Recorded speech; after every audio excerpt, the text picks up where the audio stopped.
But I want to turn to another matter that's still on the public safety file. Today, the minister, Vic Taves, held a news conference to say that the federal prison population has not grown as much as the opposition has said it would or as expected.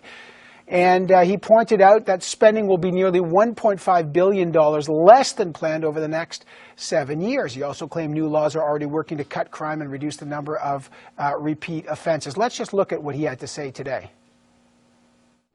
The numbers of actual inmates increase are a little more than 1/4 of what Correctional Services of Canada predicted, but only about 2 or 3% of what the NDP opposition predicted. All right, this raises questions. Did the government overestimate the costs of their own bill? Is this $1.5 billion being reallocated, and what's really happening here? Let's get to the bottom of this one. Joining me now, Kellie Leitch, Parliamentary Secretary, the Minister of Labour. She's here. I know you've just had a knee operation. We hope you're feeling better on that. Rosane Dore Lefebvre, the NDP Deputy Public Safety Critic. She's here. And in Charlottetown, of course, the former Liberal Solicitor General, Liberal MP Wayne Easter, is here. Good to have all of you here. Kellie Leitch, let me start with you. $1.5 billion. I mean, these are basically, I'm not sure whether this was a re-announcement or not. It's essentially not money. It's money that was earmarked for public safety and CSC. It's now no longer going to be drawn over the next 5 or 7 years. And I guess the question is, that's all has to do with the truth in sentencing, which is back in 2010.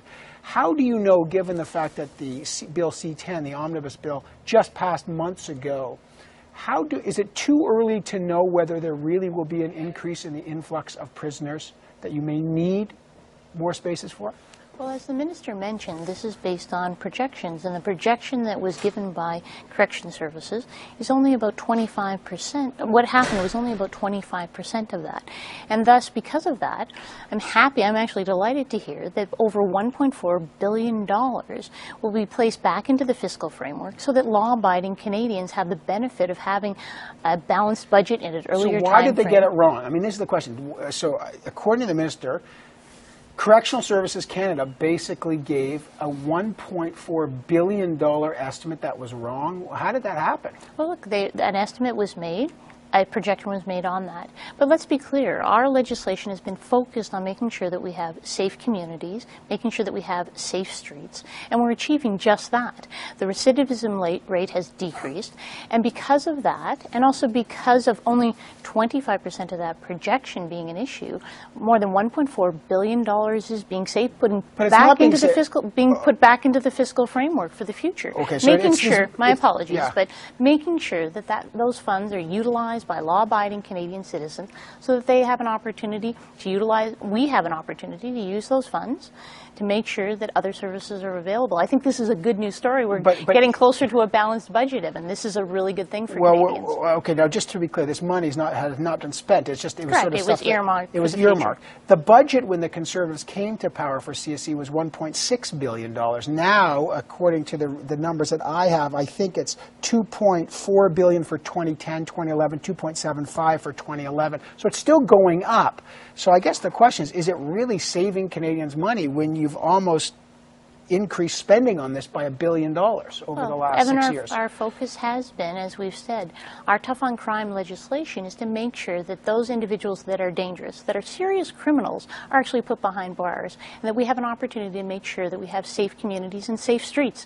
You know, I'm not going to apologize to make sure that we're doing exactly that we're making sure that Canadian citizens are safe, making sure that we're making sure that those individuals that are dangerous are put behind bars, and at the same time, getting closer to a balanced budget. Those are both good things, in my opinion. All right, let's get Rosane Dore Lefebvre's position on this. The government says they're reallocating this $1.48 billion. On that, what's your view? Well, the announcement of today from Minister Taves, it's not an announcement, it's just old stuff. It's not really an announcement. I've been to the prisons. In my writing, I have the Leclerc Penitentiary. Which is being closed? Exactly. That was announced a few months ago that they were closing it. Actually, the same week that they announced that they were closing the Leclerc Penitentiary, they hired 4 new staff, and they were putting new digital camera all over the place. So it looks like that they had no plan. It was not planned. Nobody was aware. But what do you make of when you say this is a re-announcement? There's some have said, the cuts had been announced already, and he'd made. To be fair, Vic Taves had in fact said this at speeches before that this money would be reallocated. But what's the problem here? I mean, you've said the NDP has claimed that there'd be a huge influx of prisoners. The minister said clearly that's not the case. Even CSC was wrong. So we won't need to take that $1.48 billion. What's the problem with that? Now, as we can see, we have a lot of crime bills that have just passed. It just got the royal assent. Now we have money, but in the next few years, we're going to have more prisoners because of those bills, and we're going to need more money for the prisons. So it's saving now and spending more later. That's what we see with that. But okay, now they are spending more money on prisons. So the question is, are you saying that they should spend more money? Let me just get Wayne Easter here, because I'm trying to get the opposition's argument clear here. There's been a lot of criticism that there'll be so many prisoners that the prisons would be overcrowded. Now the government's saying, well, we don't have that more. It has gone up, but not as much as the opposition and the CSC has predicted. So they won't need to spend $1.48 more billion, they say. What's the problem with that, Wayne Easter? Well, first of all, Evan, it's way too soon to tell. The recidivism rate that Kelly and the minister is talking is down. You won't know those rates until 5 years after the 2010 bill actually passed. I mean, it'll take time. What you're seeing here from the Government of Canada is just a lot of spin. This is a government that didn't do any proper analysis on costing before these bills were passed. Nothing was stated publicly in terms of a proper analysis by proper officials. What you're talking about here is CSC's analysis of what the costs might be. And of course they're going to overinflate them. Why? Why would CSC overinflate? Well, because they know they're going to need money in the system. There's several other factors here where money isn't being spent that it needs to be. There's double bunking in prisons, all kinds of double bunking. There's lack of proper services, both in healthcare and for the elderly in prisons. All those things are important, and money needs to be spent in those areas as well. The facts of the matter is when the bills take place on their crime agenda, the prisons are in fact going to be overcrowded, but you won't see those results until 4 or 5 years into the future. The major bill just passed in March. I can tell you, in Prince Edward Island's little provincial institution here, you got to consider this as well. A lot of costs have gone to the provinces because of these bills. Provinces objected.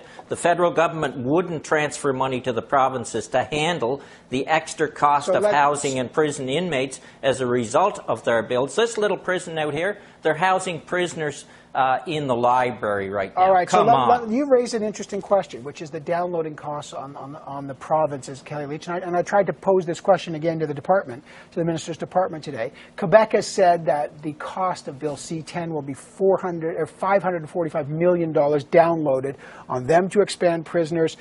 And $40 or $70 million a year for prisoner influx from mandatory minimums. Ontario said the same thing. Now that Vic Taves has said there's not new prisoners, he said today, there's the same people going in and out, and we don't need the $1.5 billion, will the burden ease up on the downloading of responsibilities onto the provinces? Well, we haven't been downloading responsibilities onto the provinces. We've moved forward with tough on crime legislation to make sure that Canadians are safe on streets and have safe communities. But the provinces will bear the burden. Even the department has said they'll have a higher influx of prisoners in the provinces because more of those sentences will be on 2 years less a day, so they'll fall on the provinces.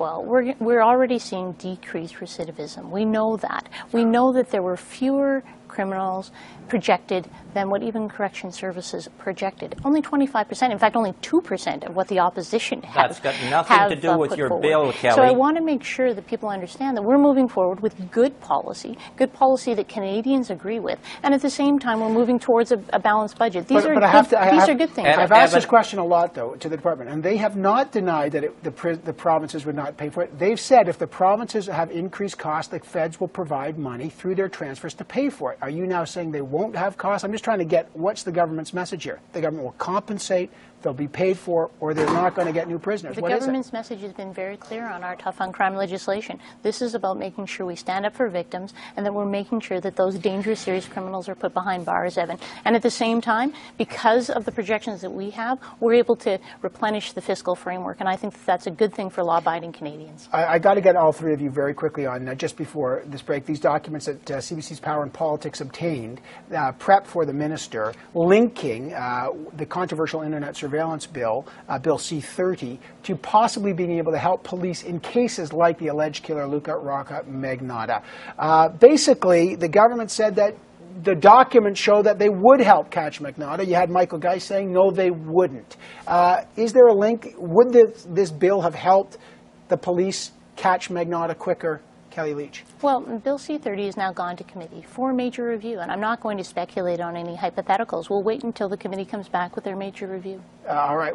Was the government linking it, though? That's the question, with these documents that we've obtained. What do you think? Well, with Bill C-30, we think the way it's planned right now for Bill C-30, it's not well constructed. So what we need is we need to fix it together. How it's done right now, we're not going to vote for it. We need to fix it together. We need to have more discussion about it.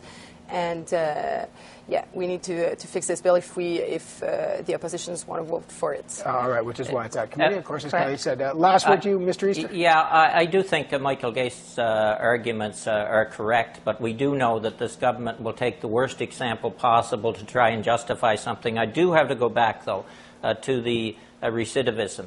If recidivism is down, it's down prior to, it's down about from 5 years ago, the law that was in place then. We're all concerned about safe streets. But what we know about the government's legislation is it basically adopts the American policy on criminal justice. That system has been proven to be one of the worst systems in the world. I've seen it up close when I was Solicitor General. They incarcerate more people, yet their streets are not as safe as they are in Canada. But again, and that's you have a problem. And the government is trying to spin the numbers, and they're just wrong in their approach. Well, of course, but then again, the opposition has to do some explaining as to why they said the numbers would go up in terms of the influx of prisoners. And so far, we've seen no evidence of that either. It's gone up, but not that much. Give it 3 years, Evan. Give it 3 years, and then you will see the numbers. Well, the good thing is we'll be here.